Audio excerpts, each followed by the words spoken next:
예레미야 오늘 2장 공부하겠습니다.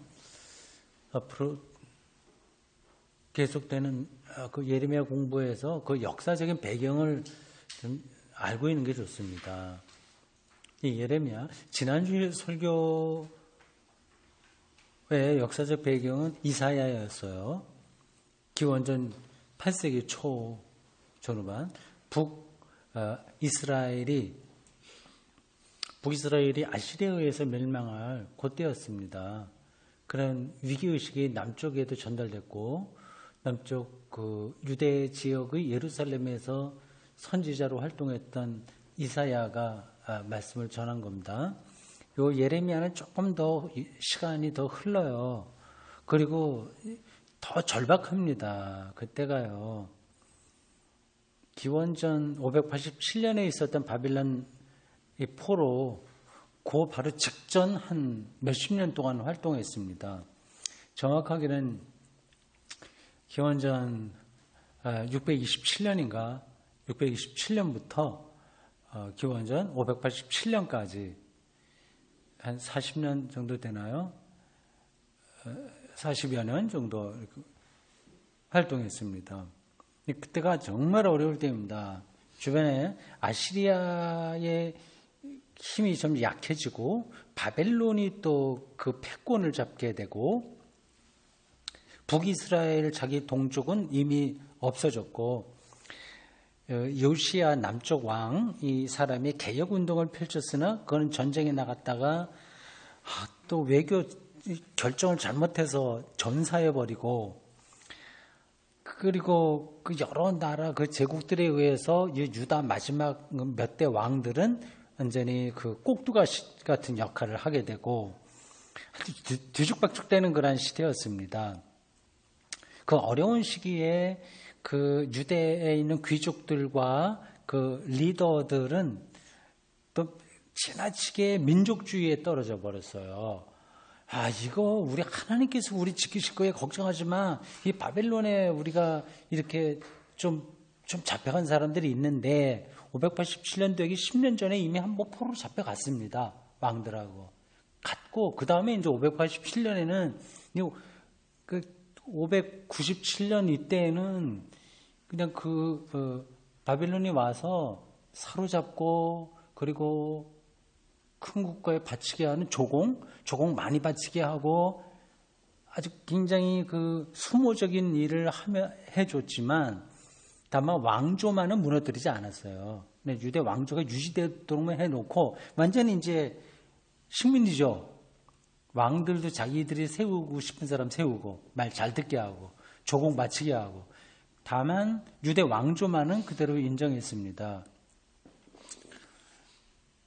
근데 587년에는 10년째 흐른 다음에 이때는 이제 완전히 다 멸망시켜버리죠. 바벨론이. 예루살렘 성전은 물론이고 도시를 완전히 초토화시켜버립니다. 그리고 수십만 명을 죽이고 일부를 또 사로잡아가고 거기에 예루살렘은 더 이상 사람이 살 수 없는 그런 상황이 되어버립니다. 그런 일들이 벌어지기 직전 그리고 그런 일이 벌어진 그 순간까지 위대한 선지자로 활동한 사람이 예레미야예요. 얼마나 마음이 힘들겠습니까?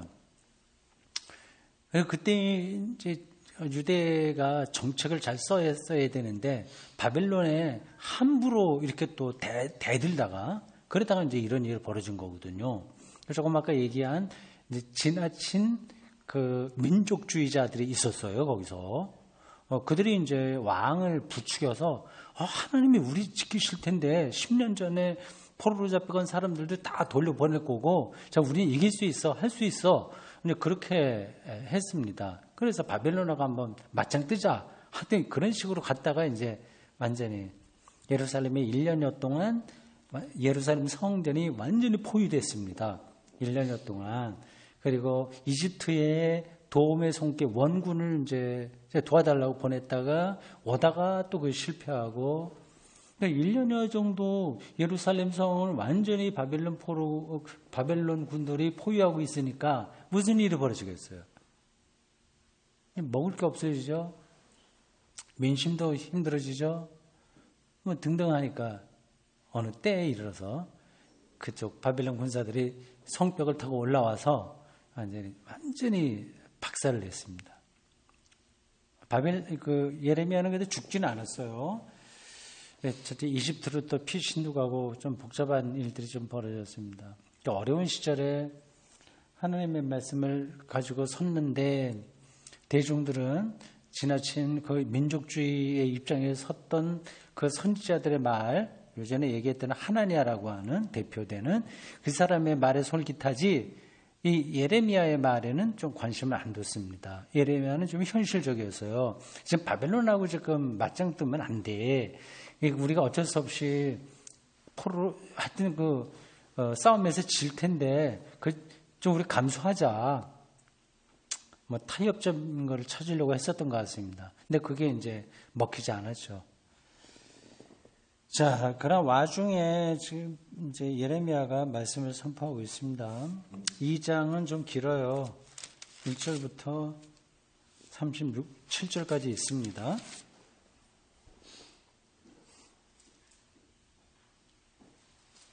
여러분 성경 보십시오. 소제목들을 일단 먼저 보세요. 2장 1절 여호와께서 기억하시다 그런 제목부터 있고 4절부터는 조상들이 여호와를 멀리하였다.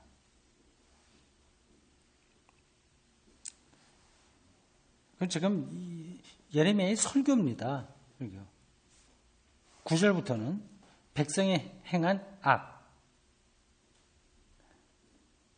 그게 어떤 건지는 잘 안 들어오죠. 그리고 여기는 그게 좀 종교적인 표현으로 돼 있기 때문에 확 우리가 와닿지는 않습니다. 14절부터는 이스라엘의 악과 반역, 20절부터 이방신을 따라가는 이스라엘. 이스라엘이라고 하면은 북이스라엘을 얘기하는 건가? 그렇지 않을 텐데 그냥 유대를 포함해서 그냥 이스라엘이라고 부르는 것 같습니다. 26절부터 유다를 심판하리라. 그러게 됐습니다.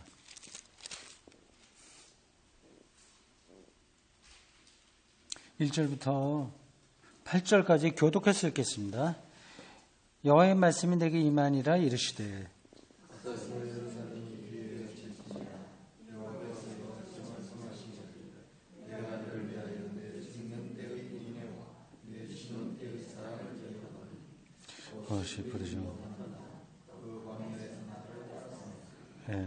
광해 40년을 얘기하겠죠. 이스라엘은 여호와를 위한 성물고 그 소선 중 첫 열매이니 그를 삼키는 자면 모두 벌을 받아 재앙이 그들에게 닥치리라. 여호와의 말씀이니라.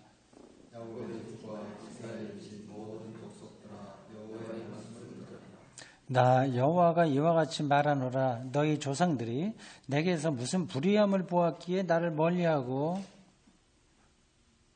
가서 헛된 것을 따라 헛되이 행하였느냐.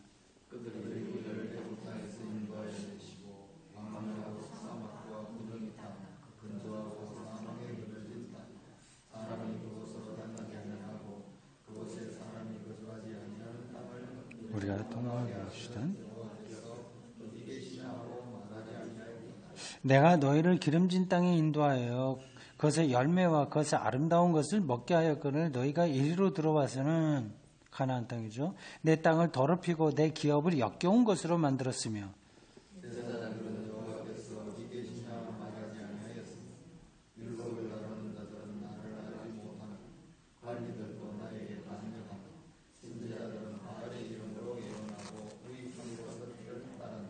아멘. 8절 보십시오. 여기 지도자들이 나옵니다.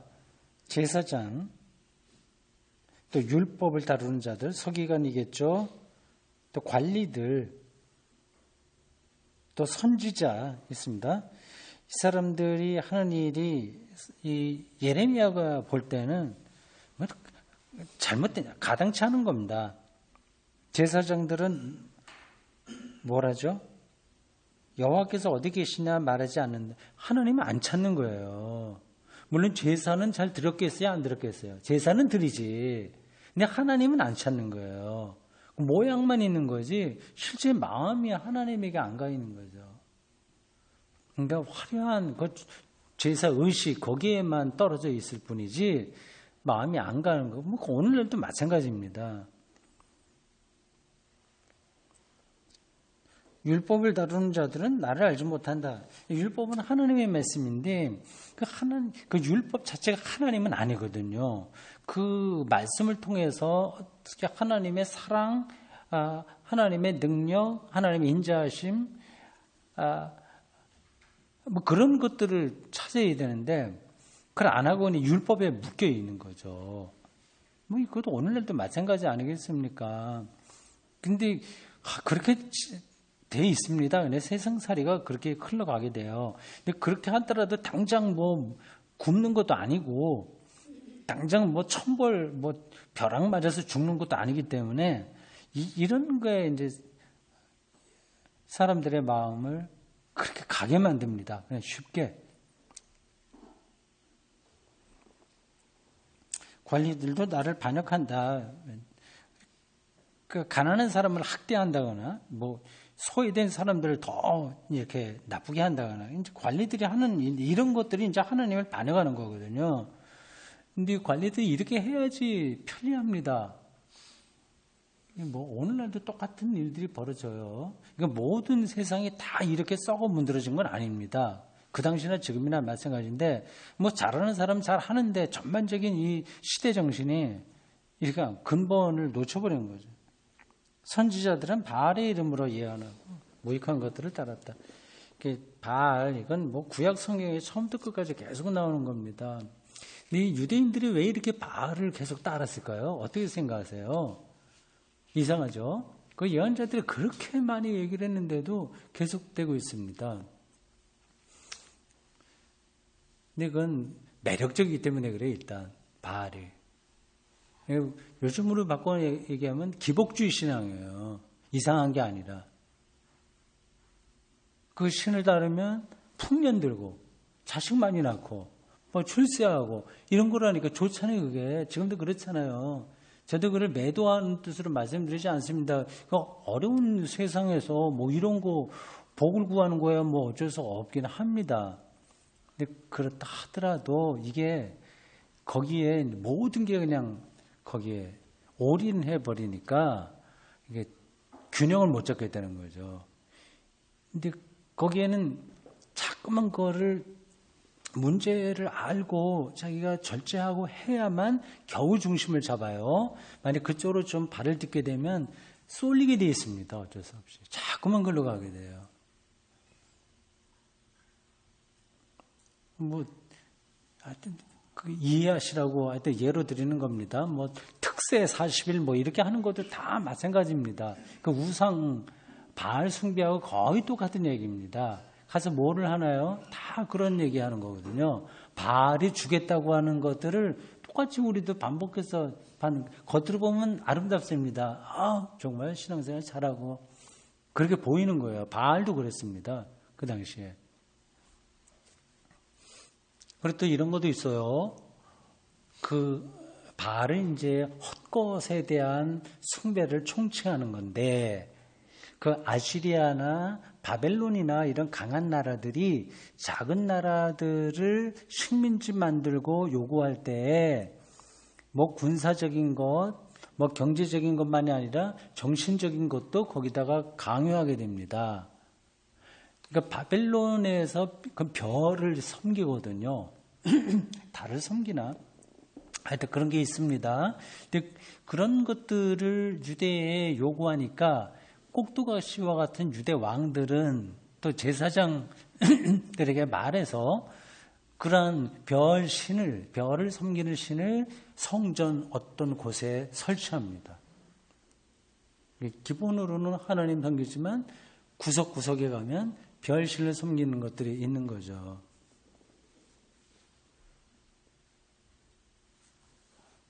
뭐 세상은 다 그렇게 돌아간다고 봐야 됩니다. 많이. 그러니까 선지자들은 특별히 이런 점에서는 아주 투명하다고 표현해야 될까요? 굉장히 극단적으로 그거를 거부했습니다.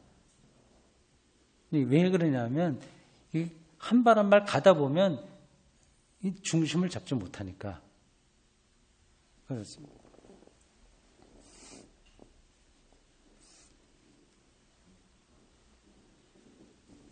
자, 9절부터 19절까지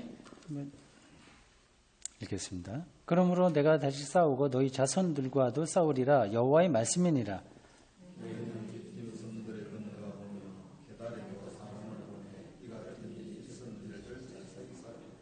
어느 나라가 그들의 신들을 신 아닌 것과 바꾼 일이 있느냐. 그러나 나의 백성은 그의 영광을 무익한 것과 바꾸었도다.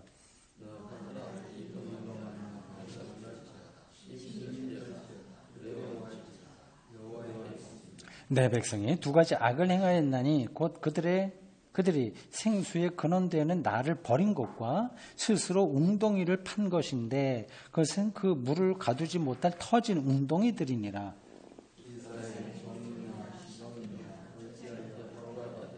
어린 사자들이 그를 향하여 부르짖으며 소리를 질러 그의 땅을 황폐하게 하였으며 그의 성읍들은 불타서 주민이 없게 되었으며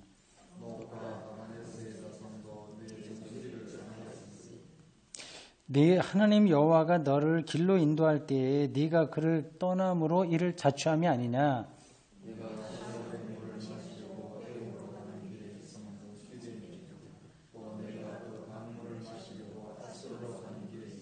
같이 읽겠습니다.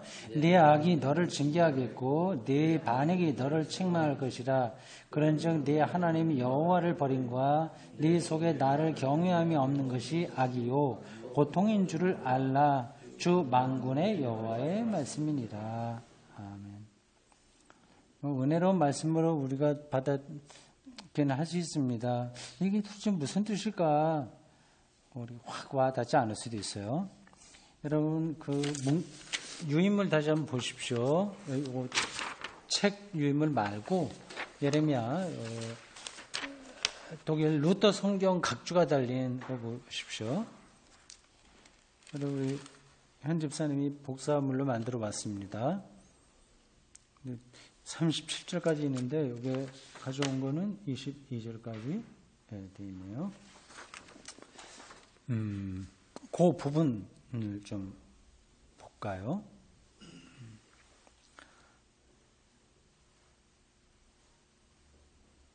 성서에설 예레미야 2장 4절에서 9절 넘어가면 됩니다. 10절부터 보시면 돼요.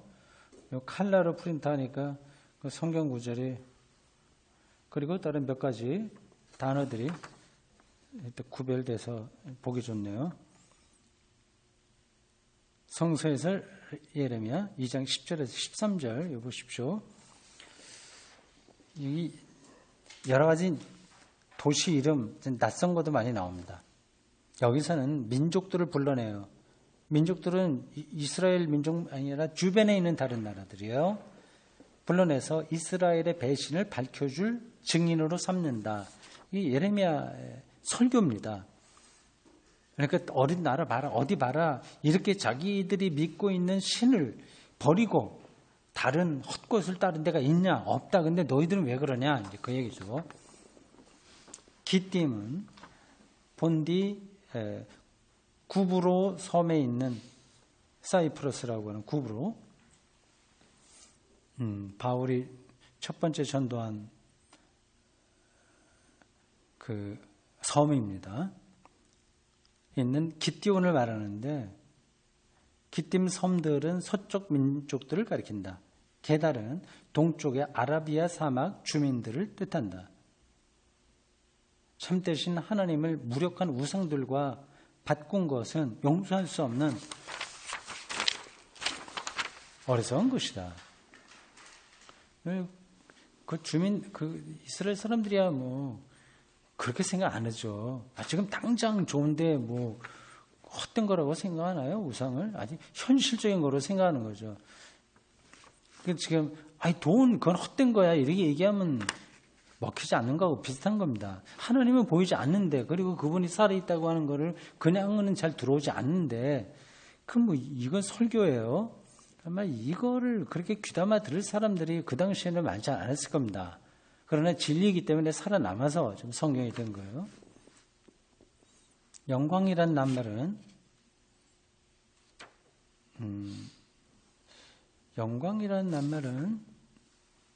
하나님이 자기 백성에게 뜻하는 바 모든 것, 곧 광채와 권능과 부와 영광과 존귀를 한데 뭉뚱그린다. 곧 영광이라는 단어를 통해서 이런 표현, 하나님이 어떤 분이냐 하는 걸 얘기하고 있습니다. 이게 실감이 되시나요?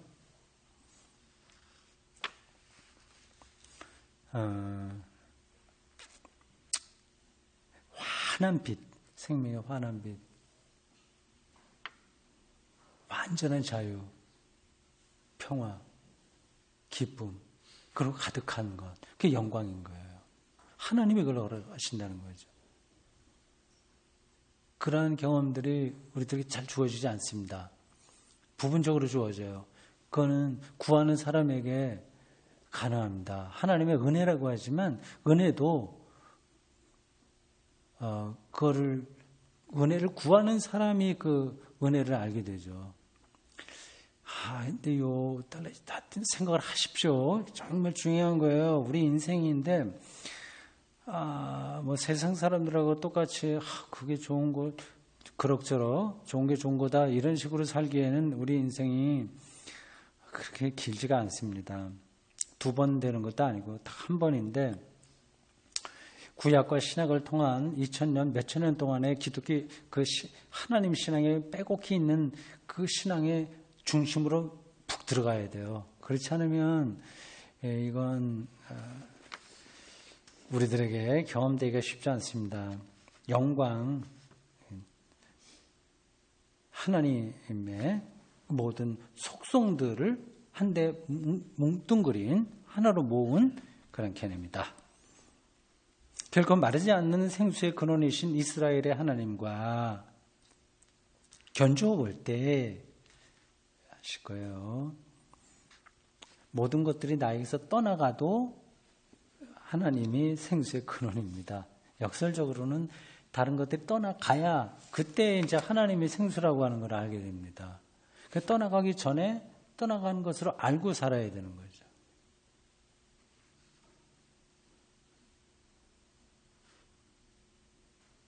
생수의 근원이신 이스라엘의 하나님과 견주어 때 이스라엘이 자기들을 도와줄 자로 스스로 선택한 것들은 물이 새는 웅덩이다. 바알 따르고 하여튼 그 외교 정책에 너무 매몰되고 같은 물질주의로 떨어지고 당장 그 기복주의로 떨어지고 이런 것들이 뭐예요? 물이 새는 웅덩이라는 겁니다.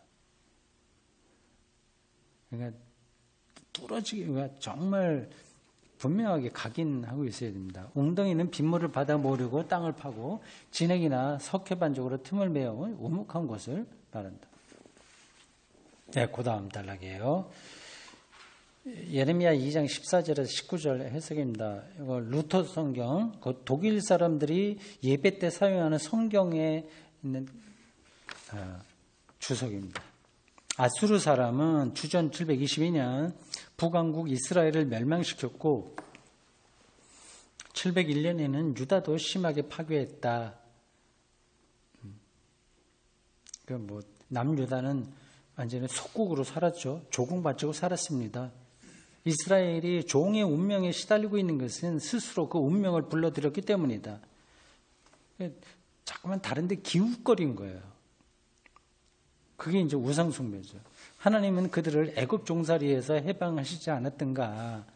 아수르 사람들을 막고자 애굽 사람들에게 도움을 받으려고 하고 외교수를 잘 써갖고 해보려고 하고 아수르를 섬기던 데서 벗어나 애굽을 섬기게 되지만 여기 기웃 저기 기웃 하게 되지만 거기서 벗어나자면 다시 아수르에게로 나아갈 수밖에 없을 것이다. 예레미야의 설교입니다. 이제 왜 그러냐 하는 거죠. 하나님을 생수의 근원이 하나님을 믿는 사람들인데 왜 얄팍한 방식으로 민족의 문제를 해결하려고 하냐 하는 겁니다. 하나님과 맺은 언약을 저버린 자들에게는 쓸모없는 동맹의 상대만 바뀔 뿐이다. 한 번은 아시리아, 한 번은 바벨론, 한 번은 이집트, 블레셋, 여기저기 동맹만 맺다가 자기들의 하나님 신앙이 흔들리고 정의로운 삶, 평화로운 그런 것들이 다 놓치고 마니까 완전히 그 생수가 없는 거죠. 웅덩이 파는데 다 허물어진 거나 마찬가지죠. 놉은 하부 애굽의 수도였고, 애굽, 이집트의 밑쪽이에요. 아프리카 좀 밑으로였고, 다바네스는 애굽의 동쪽 국경선 호수 지역의 북쪽에 있어서 북쪽으로부터 오면 맨 먼저 만나는 애굽의 성읍이었다. 16절에서 정수리를 상하다로 옮긴 표현은 머리를 빡빡 깠다는 뜻을 뜻하는 듯한데, 깎은 머리는 노예 신분의 표다. 자, 오래됐습니다. 그걸 이제 집어넣으십시오. 다 봤죠? 여기 길어서 이거 다 보지 않겠습니다. 마지막 단락만 보겠습니다. 26절부터 37절까지 굉장히 복잡한 배경을 놓고 예레미야가 설교하고 있습니다. 그러나 하나의 방향은 분명한 거예요.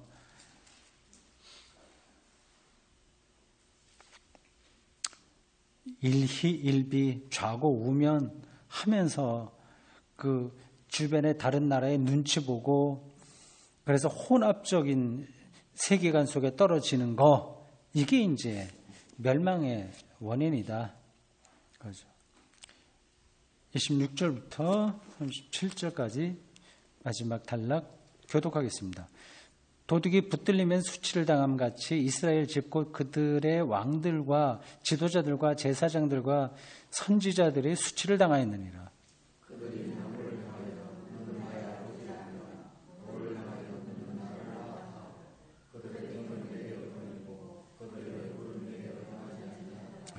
그들이 당할 때에는 이르기를 일어나. 참, 그렇죠. 너를 위하여 네가 만든 내 신들이 어디 있느냐? 그들이 네가 환난을 당할 때에 구원할 수 있으면 일어날 것이니라. 유다야, 너의 신들이 너의 성읍 수와 같도다.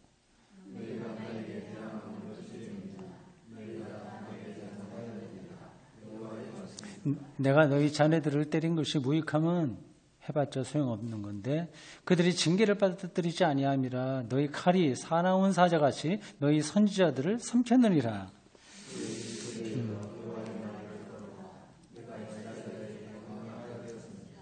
캄캄한 땅이 되었느냐. 무슨 이유로?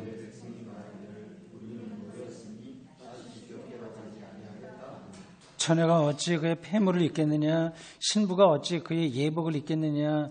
오직 내 백성은 나를 잊었나니 그 날 수는 셀 수 없거늘.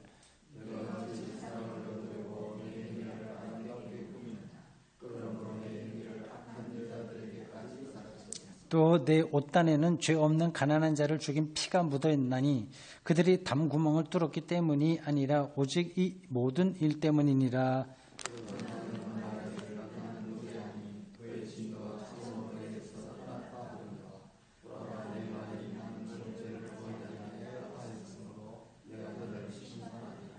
네가 어찌하여 네 길을 바꾸어 부지런히 돌아다니느냐?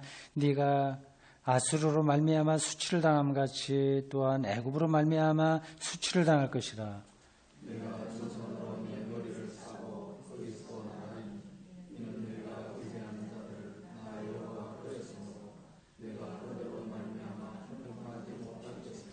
아멘. 심판에 대한 경고, 신탁 예레미야의 설교입니다. 27절 보십시오. 나무를 향하여 아버지라 하고 돌을 향하여 나를 낳았다. 실제적으로 그 형상, 우상을 섬기는 형상이기도 하죠.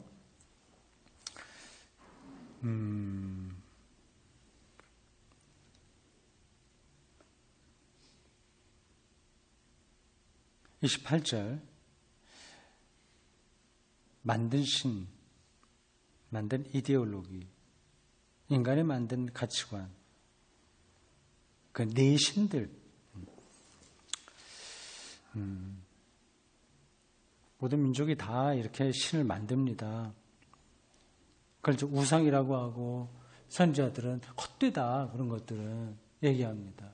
근데 뭐 헛된 게 눈에 들어와야 그걸 안 따르게 되는데 그게 뭐 더 예뻐 보이니 따라갈 수밖에 없어요.